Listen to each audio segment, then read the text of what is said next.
Ashish Shah, Head of Research at Sushil Finance, joins in with some commodity trading ideas. Afternoon, Ashish. Thanks for joining us. We'll start off with your trading call on base metals. How would you play base metals?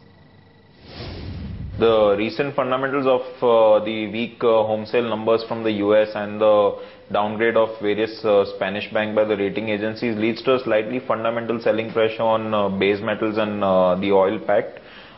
We believe for the day copper can be used as a selling strategy on rallies to 423 to 425 with overall stop loss above 425.50 for a downward target objective of 419 to 418.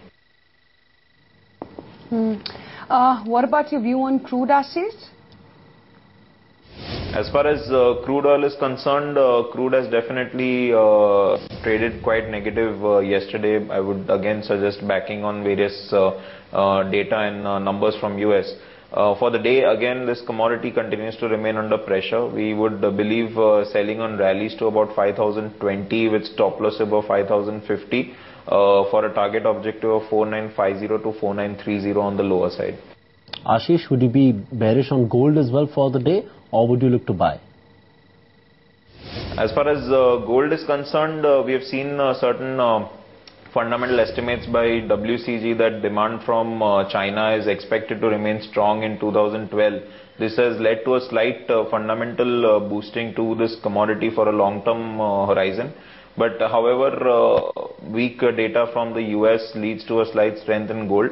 For the day, we would suggest buying this commodity on current levels and dips to about 29,000 with stop losses below 28,950 for a target objective of 29,200. Ashish, what about your thoughts on silver? Where do you see that commodity headed? As far as silver is concerned, it's a slightly volatile commodity. It continues to trade in the range of 54,000 to about 55,000 for the day. However, strong resistance is lying between 54,800 to 55,000.